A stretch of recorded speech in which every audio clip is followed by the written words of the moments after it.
Hello and welcome. Tonight, over 50 persons killed in Monday morning attack on Zike community of Plateau State as President Bola Tinubu seeks a permanent solution to the killings. Counters out of any merger talks and coalition ahead of 2027. That's coming from the PDP Governors Forum at the end of their meeting in Ibadan, the Oyo State capital. River State government asked Nigeria Bar Association to refund 300 million naira paid for hosting its annual conference. Association kicks back, says money in question was a gift and not for hosting rights. And U.S. President Donald Trump threatens new tariffs on Chinese-made smartphones just days after exempting them, saying they were simply moved into a different levy bucket. On business news tonight, Nigeria signs ECOWAS tariff offers for trading goods under the African Continental Free Trade Area, signals full readiness for continental integration. On sports, Unai Emery believes Aston Villa can feed off the energy of their fans to overturn a deficit in Tuesday's Champions League quarter-final second leg against PSG.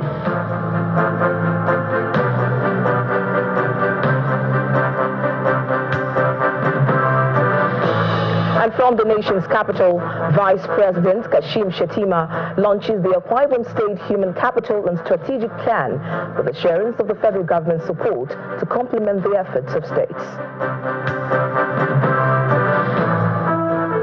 We begin from the Plateau, where the death toll from the early Monday attacks on Zike community in Bassa local government area has risen to 54. The victims have been given a mass burial in a special graveyard within the community. Over 10 persons sustained serious injuries from gunshots as a result of the sporadic shooting and machete cuts, with several houses and property destroyed in the attack.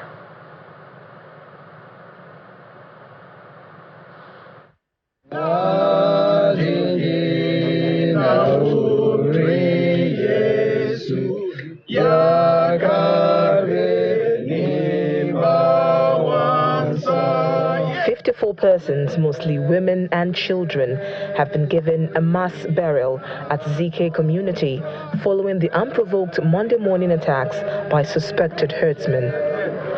It took the search and rescue team several hours combing the community to recover the bodies, after which a mass burial was conducted before some of the mutilated bodies decomposed. Head to head,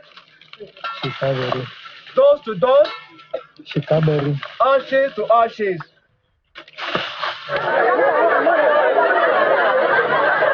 Reports from the community indicate that the attackers invaded the village while a vigilante group alongside some security personnel were on patrol to another village, and it was the sporadic shooting from the burnt houses that attracted the team, which eventually engaged the invaders but could not salvage the situation that led to the death of some residents. They started shooting, they burnt houses, they macheted people, and as I speak, we have recovered about 51 dead bodies on ground, and then we are still searching. I will not say that is the end, but we are still searching on other corpses around the bushes, and that is the situation of what happened. A lawmaker in the Plateau State House of Assembly and the national president, Irigwe Women's Wing, expressed disappointment that all the peace meetings held did not yield positive result. We have passed several motions. We have called on the state government to these ugly incidents. We have proposed solutions. We have asked that these satellite campuses of security should be opened in border states, so that they will be able to be proactive whenever there's an incident like this. When there are border security across state levels, they can be able to handle situations like this. They have been coming and be killing every time. We are tired of this killing. We are tired of this killing. Enough is enough. Our children are dying. Our mates are dying. Our husbands are dying. Our crops have been raised down by this Fulani hitman. So we are tired. Enough is enough. The attacks on ZK community are coming less than 2 weeks after some communities in Boko's local government area were attacked. Over 50 persons killed, several houses burned and properties looted.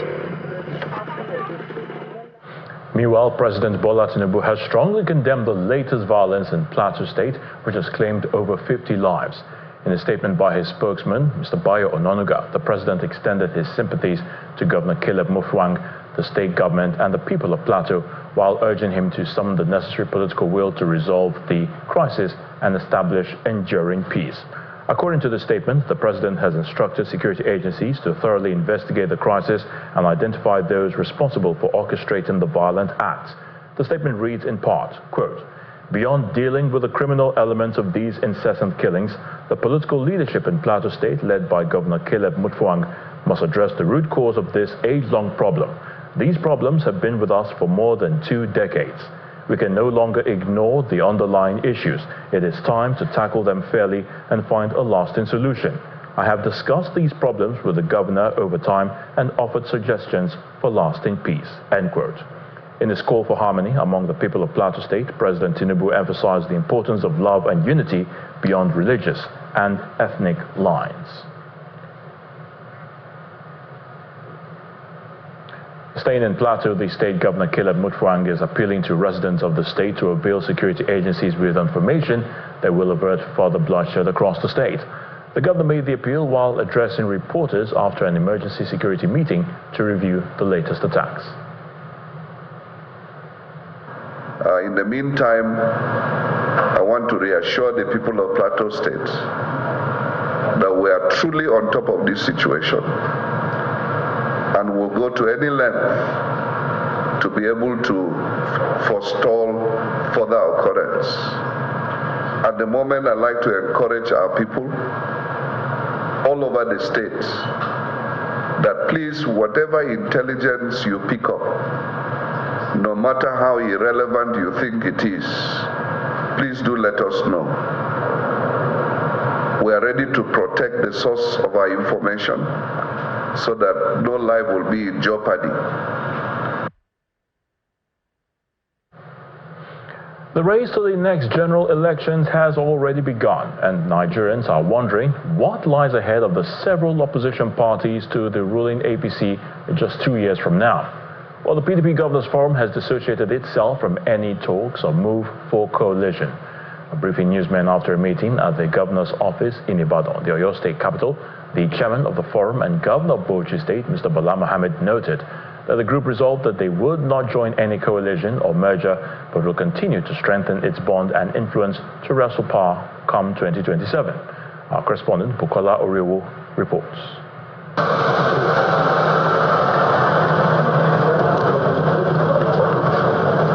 Of the PDP Forum are in Oyo State for an important engagement to deliberate on the future of their party. One after another, the governors make their way into the exco chambers of the Oyo State government.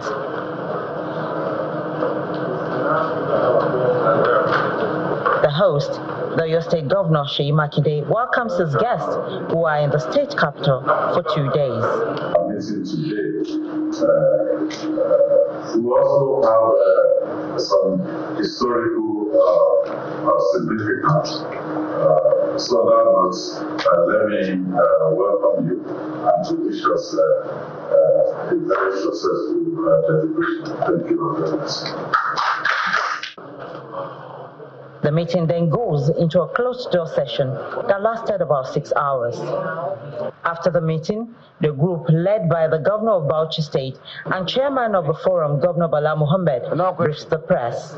The communique first treats the issue of ongoing talks of coalition and mergers, noting that the group has nothing to do with such a move. The forum resolved that the PDP will not join any coalition or merger. However, However, the PDP, as a major opposition party, welcomes any party, persons or groups that are willing to join it with a view to wresting power and enthroning good leadership in 2027. Submissions on the recent Supreme Court judgment, the state of emergency in Rivers State, and the state of security in the country come next. The forum reasserts our collective determination to avert a rape of our constitutional democracy, hence the decision of approaching the Supreme Court to give a clear-cut verdict on the interpretation of the provision of the law on the declaration of state of emergency in any state of the Federation. The forum also announces plans to hold a national meeting on May 27, 2025, where a zoning committee will be constituted ahead of the party's national convention scheduled for August 28th to 30th in 2025 in Kano. The PDP Governors Forum further expresses readiness to do all possible to further unite the party, as well as to strengthen and position it to provide the leadership that Nigerians deserve come 2027. Bukola Oriowo, Channels Television News. Meanwhile, the former presidential candidate, Mr. Gbenga Olarekwa Hashim, is expressing concerns over opposition politicians employing ethnic rhetoric to gain political advantage, as he describes such tactics as obsolete and harmful to Nigeria's unity and development. In a statement released in Abuja, Mr. Olarekwa Hashim warns that the continued deployment of ethnic sentiment in political discourse is a distraction from the pressing issues confronting the nation.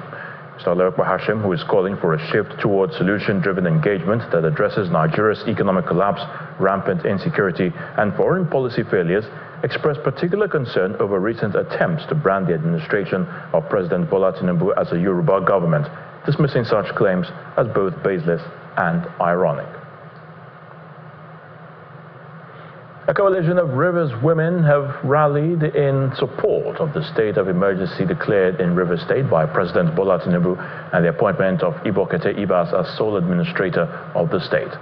The women, clad in white, marched down Abba Road in the Port Harcourt metropolis, carrying placards with different inscriptions showing solidarity with the president and the sole administrator. Our correspondent, Charles Oporum, now reports.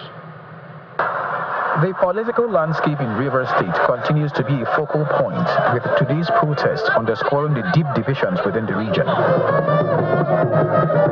A coalition of women marched in Port Harcourt, voicing their support for President Tinubu's state of emergency declaration. Their demonstration comes amidst ongoing debates about the necessity of federal intervention in the state. The color white becomes a symbol of support as the women march from the Garrison flyover to Isaac Boro Park. Their leader, a former commissioner for social welfare and a strong supporter of the FCT minister, conveyed their satisfaction with the state of emergency declaration. Gathered here are Rivers women that need peace and good governance. We are gathered here because of the anomalies that are in our system. We thank Mr. President for declaring a state of emergency in Rivers State. We are grateful, we are at peace with it, and we are living well with it. Another leader says the women are advocating for peace and believe the sole administrator is steering the state in the right direction. Since his emergence as the sole administrator of River State, we have experienced peace. There is no more threat from the militants, no burning of public assets, no sentiment from the tribal sentiment, no tribal war anymore. The women here are Rivers women chanting that there is peace in Rivers State. They say they are in support of the appointment of Ibokete Ibas as the sole administrator of Rivers State. They say they are in support of the state of emergency and that the president should continue to allow Ibas to function because his appointment has brought peace to the state. And you can hear them chanting that there is peace. You hear that? They say there is peace and that the sole administrator should continue in office until he is satisfied that everything is ready for the governor to come back. From Isaac Borough Park in Port Harcourt. Charles Opurum, Channels Television News. In part two, after the break, we have more on the women's protest in Rivers State, this time demonstrations against the emergency rule there. Plus, Nigerian American Chamber of Commerce confers special awards on Dr. John Momo, Mr. Bimbo Ashiru, Minister of Trade, Jumoke Uduwole, Zamfara State Governor Dauda Lawal, and other notable Nigerians as part of celebrations marking its 65th anniversary. Please stay with us. Welcome back. If you've just joined us, you're watching the news at 10 live on Channels Television Lagos. A reminder of our top stories. Over 50 persons killed in Monday morning attack on Zike community of Plateau State as President Bola Tinubu seeks permanent solution to the killings. Counters out of any merger talks or coalition ahead of 2027. That's coming from the PDP Governors Forum at the end of their meeting in Ibadan, the Oyo State capital. River State government asked Nigeria Bar Association to refund 300 million naira paid for hosting its annual conference. Association kicks back, says money in question was a gift and not for hosting rights. And U.S. President Donald Trump threatens new tariffs on Chinese-made smartphones just days after exempting them, saying they will simply move into a different levy bucket.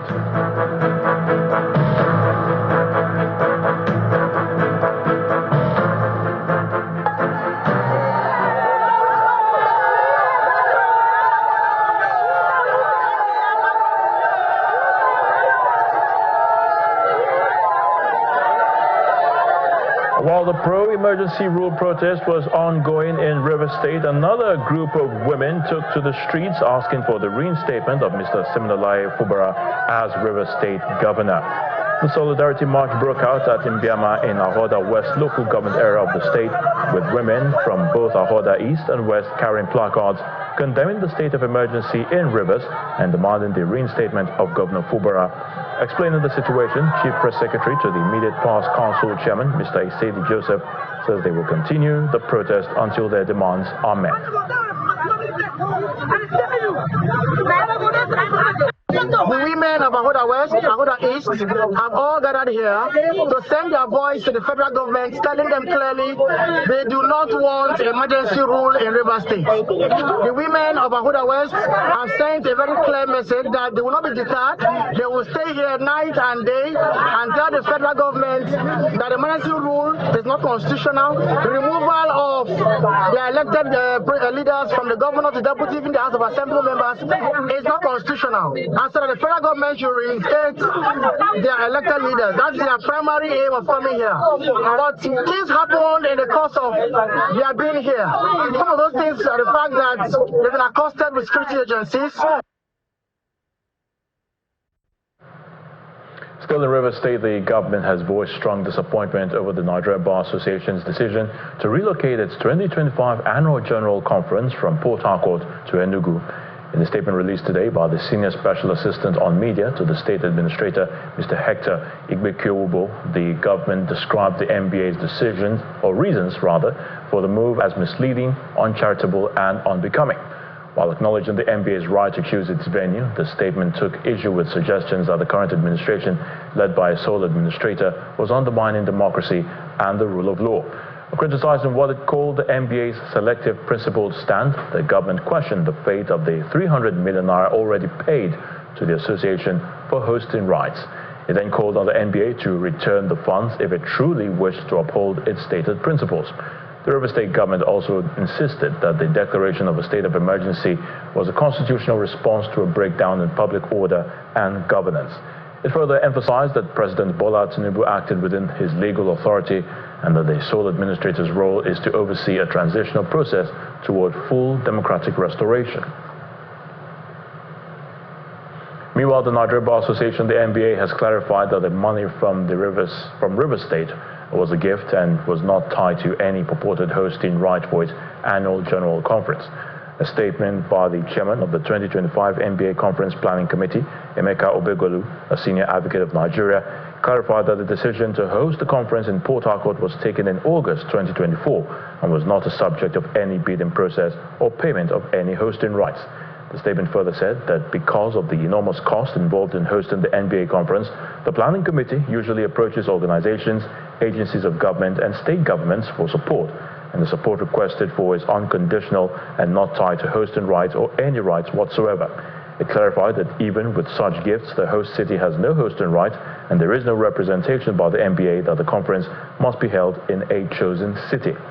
The association reiterated its commitment to delivering a world-class conference to its members, insisting that it will not be drawn into any unnecessary controversy over the issue. Cherry news for the Nigerian American Chamber of Commerce, as it now has a new president, Mr. Sheriff Balogun.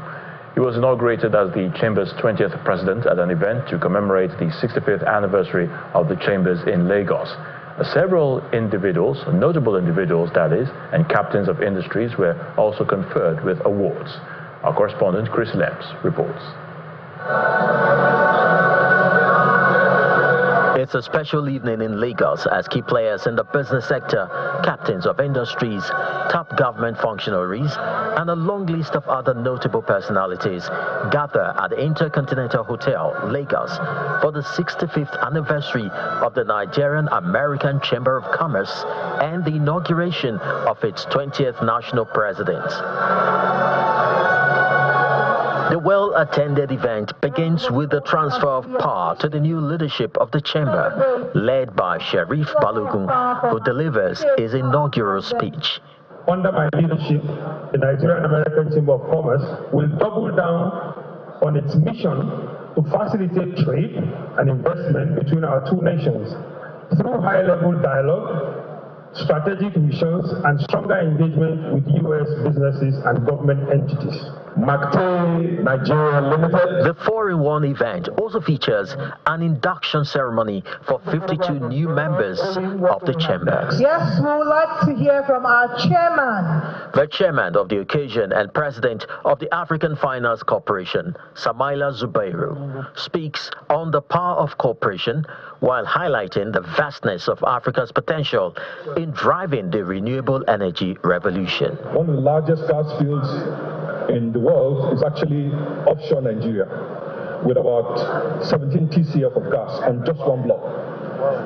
And we can see how developing that is important not just for Nigeria, but important for Africa. The event continues with the conferral of awards of recognition and excellence on a list of distinguished individuals and corporations, including the Governor of Zamfara State, Dauda Lawal, the Minister of Industry, Trade and Investment, Jumoke Oduwole, Chairman of Udua Investment, Bimbo Ashiru, Chairman, CEO of Britannian U, Catherine Uju Ifejika, and Chairman, Chief Executive Officer, Channels Media Group, John Momo.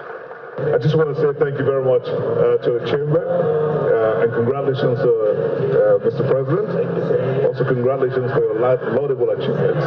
Other notable personalities honored includes the governors of Kaduna, Akwa Ibom, Imo, and Lagos states, the Speaker of the Federal House of Representatives, Deputy Senate President, President of the AFDB, Akinwumi Adesina, Professor Afe Babalola, amongst others.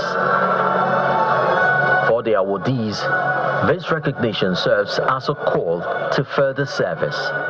First of all, I mean, this kind of award is very, very encouraging for somebody to be recognized for doing something in the area of health sector, education, infrastructure, and much more. What we are doing in Udua today, revolutionize Udua, doing so many things, bringing in real innovation into Udua. And I believe that with God on our side, we will be able to achieve a lot.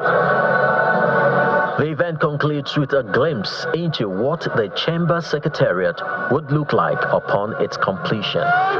65! The Nigerian American Chamber of Commerce is a member-based trade organization established in 1960 to facilitate and promote bilateral trade relations between the U.S. and Nigeria. Chris Lemps, Channels Television News. Still ahead on the news at 10, Nigeria signs ECOWAS tariff offers for trading goods under the African Continental Free Trade Area, signaling full readiness for continental integration. That's on Business News. Please join us again. Welcome welcome back to the news at 10. Well, let's head now to our nation's capital studios. Of course, Victoria Longjohn is standing by to give us the very latest from Abuja. Hello, Victoria. Great to see you.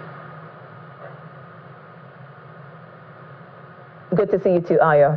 The federal government has assured Nigerians of its commitment to collaborate with the states of the federation to ensure human capital development through the provision of quality education, basic healthcare delivery, and other necessary infrastructure to make life more meaningful for the people. Vice President Kashim Shettima gave the assurance at the official launch of the Akwa Ibom State Human Capital Development Strategic Plan in Uyo, the state capital.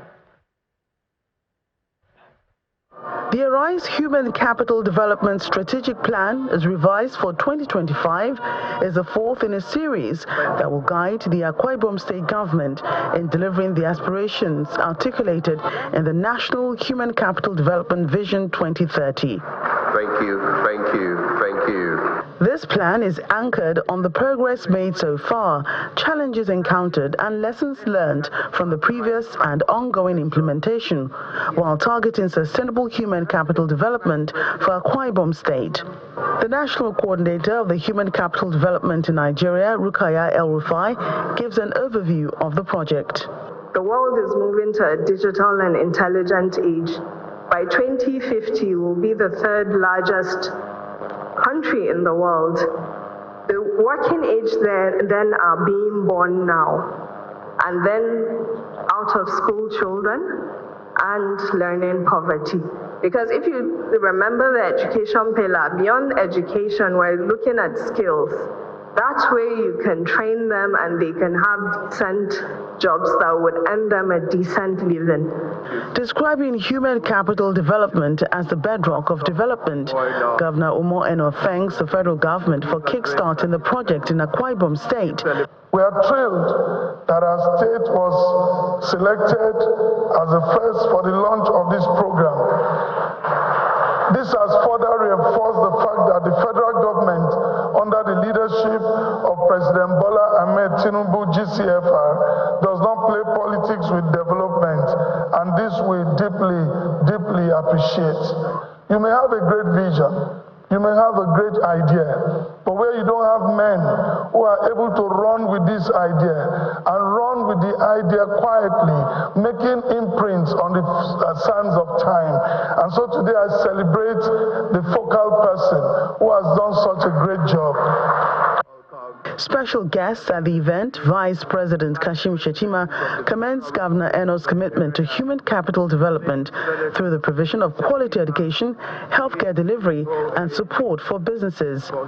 He reiterates the federal government's commitment to make life easier and more meaningful for the people in all sectors of the economy. We must pay attention to immunization, stunting, learning outcomes, youth unemployment, maternal mortality, and the data to understand them. These indicators are not arbitrary. They represent the front line of Nigeria's human capital crisis.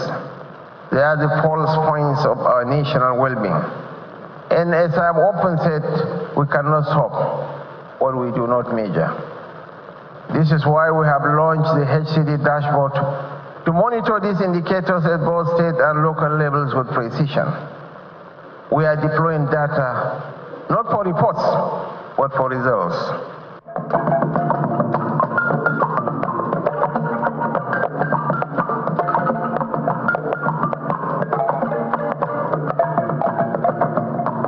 The Vice President then presents a clean cooking stove, a product of the Kuku project, to some beneficiaries as part of efforts to rid the environment of dangerous emissions.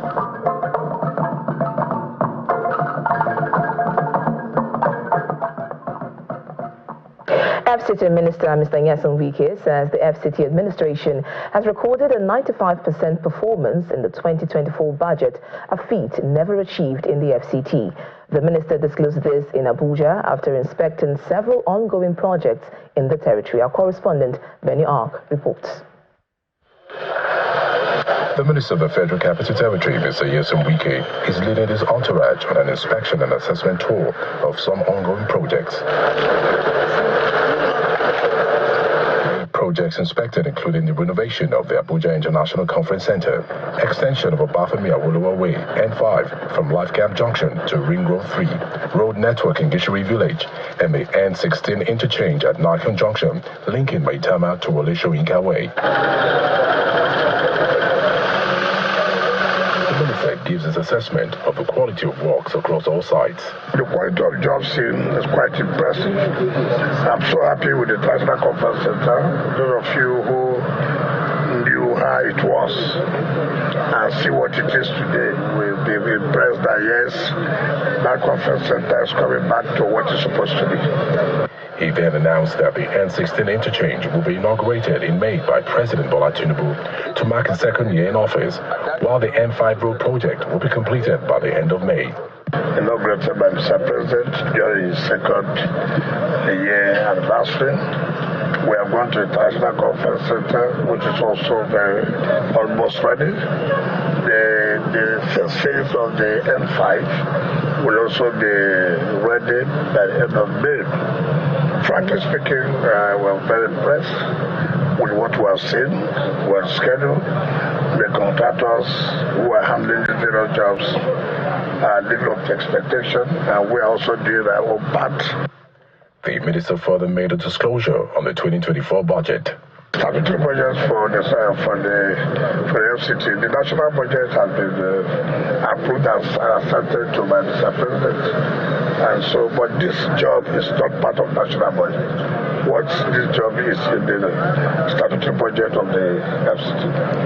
I can tell you we've done not less than 90-95% of the budget implementation. But that is history. That is, it has never happened before. And if you look at the projects there, you will see that there's one project that is in 2025 that we have not touched.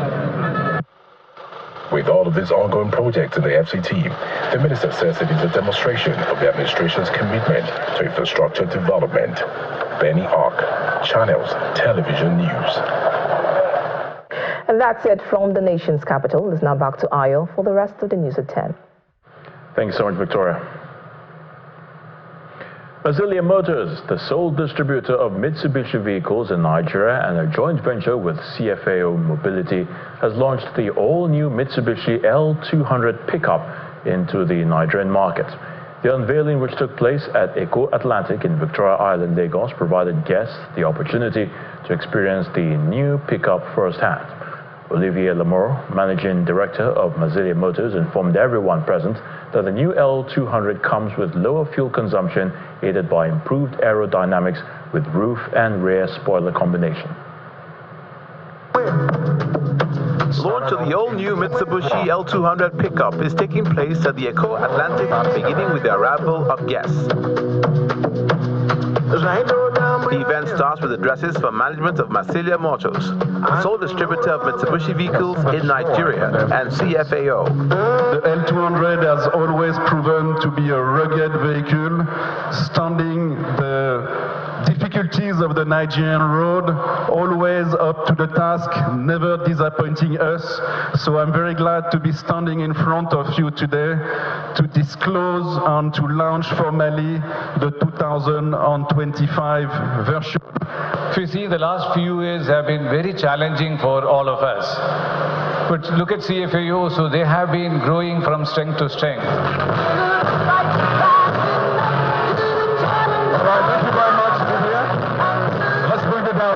Thank you very much. After the opening formalities, promoters and guests were taken to see what the new Mitsubishi L200 can do in terms of performance, especially in tough terrain. It's a vehicle powered by a 6-speed manual gearbox on a 2.4-liter petrol engine, featuring a distinctive grille and appearance, and has won several awards, including the 2024-2025 Japan Car of the Year Design Award. The idea of Mitsubishi is just to launch a new L200 to give more pleasure to the customers, for them to have a better experience when they're driving the car. Do not forget that the L200 is a pickup, and this is exactly the reason why we wanted our customers to drive drive the L200 live during the event, not before the event, not after the event. One thing with these products again is the after-sales, support that you enjoy when buying it, and you can have it, on the road within the next 9-10 years once you are, servicing it consistently. Marsilia Motors is also offering prospective customers free test drive, which can be booked via www.mitsubishimotors.com.ng, where further information about the vehicle can also be obtained. The key thing about us, Mitsubishi Motors, is that we have the customers at the top of our mind. Every time we are trying to innovate and make products that are better, that will serve the customers better. And that's why we have the new L200. It comes in a very much more robust shape. It is more user-friendly, and in terms of convenience for the drivers, now it comes with a new suspension. The L200 has a rich history, tracing its roots back to 1978, and about 5.7 million units have been produced across 5 generations, as this latest entrance also promises a reliable performance.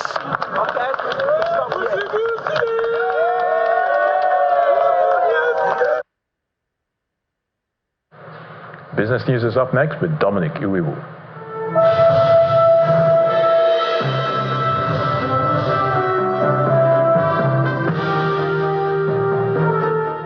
Today on Business News, Nigeria has officially signed and transmitted the ECOWAS schedule of tariff offers for trade in goods under the African Continental Free Trade Area to its Secretariat. The gazetted schedule sets the foundation for implementing zero duties on 90% of tariff lines under AfCFTA, effectively positioning Nigerian goods for improved access and competitiveness across African markets. The move, which comes ahead of the 16th Council of Ministers meeting on trade, scheduled for April the 15th in Kinshasa, Democratic Republic of Congo, marks a significant milestone in Nigeria's trade integration efforts within the continent. Although Nigeria made its first shipment under the AfCFTA framework in July last year, the formal gazetting of the ECOWAS tariff schedule signals a new phase of accelerated trade integration. International Energy Insurance PLC has recorded a landmark gross written premium of 5.1 billion naira for the year 2023, the highest after the acquisition of the company by Noremberger Group. The announcement was made during the company's annual general meeting held in Dutse, Jigawa State. Our correspondent reports that the company is also venturing into Sharia complaint services as part of its expansion strategy in northern Nigeria after the company witnessed growth and rebounced into the country's stock exchange. Officials of International Energy Insurance PLC gathered in Dutse, Jigawa State for its annual general meeting.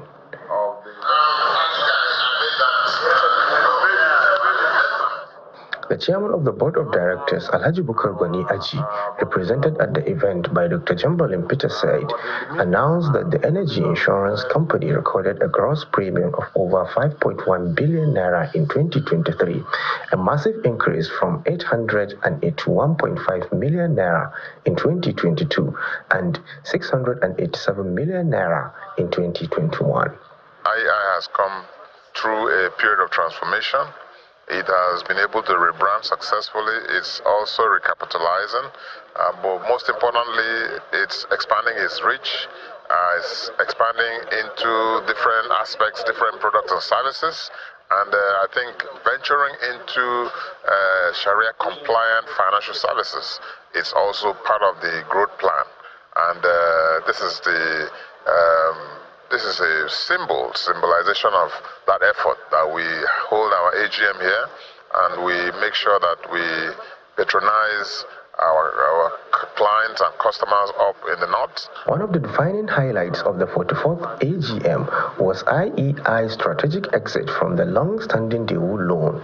This move, accomplished through a debt-to-equity swap with Noremberger Advisory Partners Limited, marks a major financial restructuring that strengthens the company's capital structure and positions it for growth. Our commitment to the northern market also includes our informing the market, our retraining the market, and our recruiting from the market to ensure that our people understand what insurance is. The company has approved an increase in its issued share capital and empowered the board to raise additional capital through various means, all aimed at meeting the regulatory minimum capital threshold of 15 billion naira. We are moving the share capital of the company to 16 billion. The insurance law that is about to be signed gives a non-life insurance company a share capital of 15 billion, and we have moved beyond that. And that 16 billion we have also received the authority of the shareholders to raise capital. As the insurance landscape shifts towards digitization and inclusion, industry watchers say IEI's turnaround story could serve as a template for other companies in the sector. Trading in the Nigerian equities markets kicked off of the week on a negative note, driven by profit-taking activities in some high-value banking and consumer goods stock. John Mekwa has the report.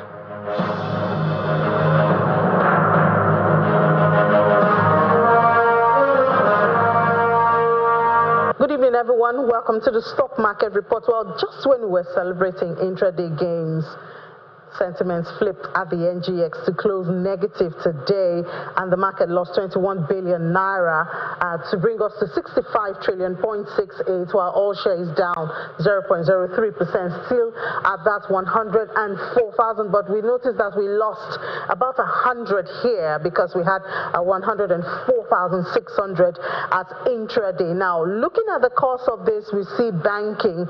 Imagine that counter went down today almost 2%, and it's mostly on UBA. Profit taking on UBA brought this on that counter. Consumer goods is slightly up 0.08% because of Honeywell flour and international breweries. Oil and gas, however, is also down. Japan Gold and O&O. A lot of investors on O&O seem to be taking some profit there. We've seen that most of last week. So the counter today is down 0.19%. The figures, talking about UBA earlier, we see that they actually drove the market down. So we have a lot of unchanged there, but UBA lost more than 3% at the close of trade today. So the Monday color today is red. And that's it on business news. Back to Ayo for the rest of the news at 10.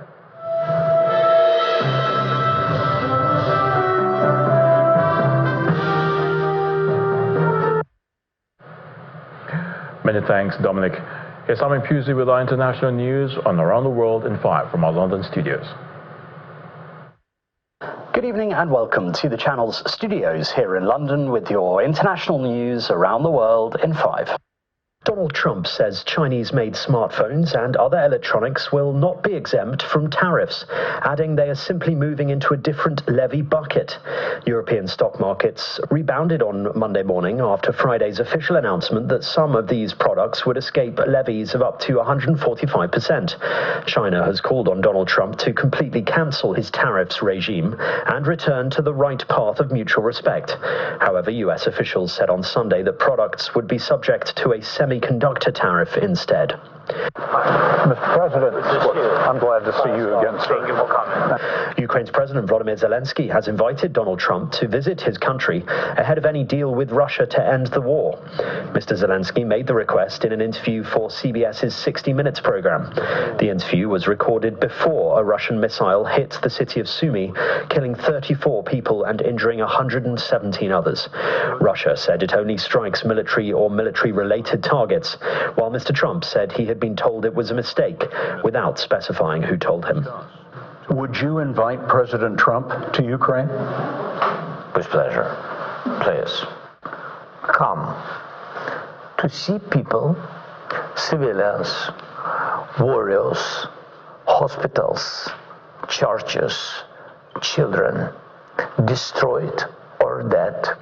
The International Committee of the Red Cross says a Palestinian paramedic who has been missing since an Israeli attack that killed 15 other emergency workers in southern Gaza 3 weeks ago has been detained by Israeli authorities. The ICRC confirmed in a statement that it had received information that Palestine Red Crescent Society medic Asad al-Nazazra was being held in an Israeli place of detention. The PRCS said Mr. Nazrazra was forcibly abducted by Israeli troops following the attack and called for his immediate release. France's foreign minister has said Algeria has asked 12 French embassy staff to leave the country within 48 hours. Jean-Noel Barrot added that it was linked to the indictment of 3 Algerians in France on Friday, one of whom is a consular official. They are accused of involvement in the abduction last year of Amir Boukour, an outspoken critic of Algeria's government who has an audience of more than 1 million people online. He had reportedly been granted asylum in France in 2023.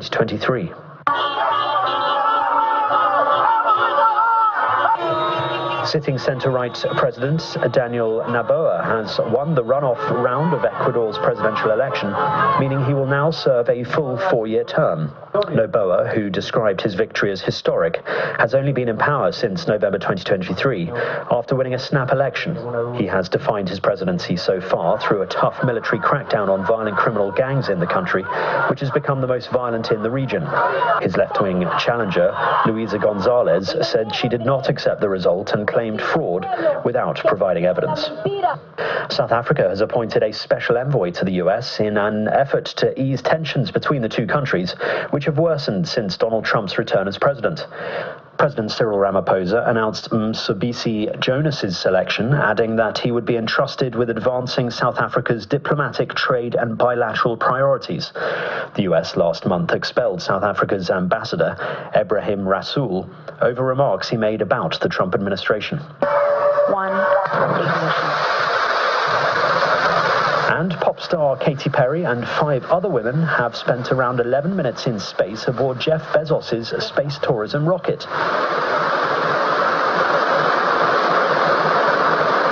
The capsule peaked at 2,300 miles per hour, 3 times the speed of sound, allowing those on board a few minutes of weightlessness. Oh, the moon! You guys, I will have to tell you, look at the moon! Look! Oh my God! Oh my God! Oh my God!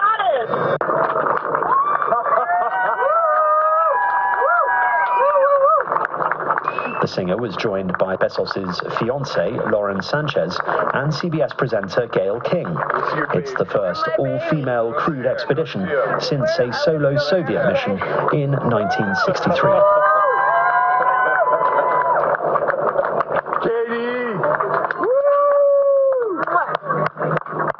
And that's your international news around the world in 5. Now back to the channel's studios in Lagos.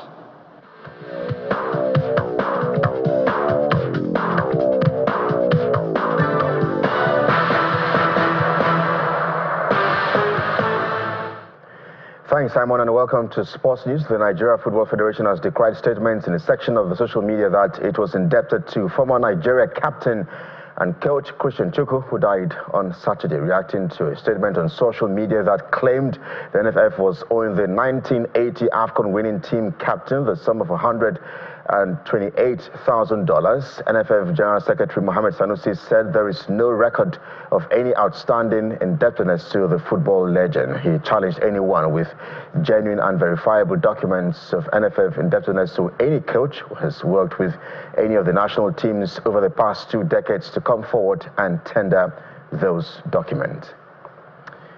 Other stories now. Unai Emery says his players can feed off the energy of their fans as Aston Villa seek to overturn a 3-1 deficit in Tuesday's Champions League quarter-final second leg tie against PSG. The newly crowned French champions came from a goal down at the Parc des Princes last week with a stoppage time Nuno Mendes strike changing the complexion of the tie. Emery says Aston Villa supporters could play a key role as they seek to extend their stay in a competition they last played in during the 1982-1983 season. Well, from football to basketball, where the Phoenix Suns have sacked head coach Mike Budenholzer after the team failed to reach the NBA playoffs despite having the largest payroll in the league. In a blunt one-line statement, the Suns said Mike had been sacked after the team's worst league finish since 2019. The Phoenix Suns were invested heavily in a roster which included Kevin Booker, Kevin Durant, and Bradley Beal finished 11th in the Western Conference with a 36-46 record. With our sports, I am Kelly Egigas. Back to you today. Thank you, Kelly. And the main news again. Barely 2 weeks after an attack on Bokos in Plateau State, which left over 40 persons dead, over 50 persons were killed today in Zike community of Plateau State, with President Bola Tinubu calling for a permanent solution to the killings. Governor Caleb Mutfwang is also asking residents to provide credible intelligence on the assailants with assurances to protect the whistleblowers. That's the news tonight. Thank you so much for watching. I'm Ayo Tunde Balogun. Do have a good night.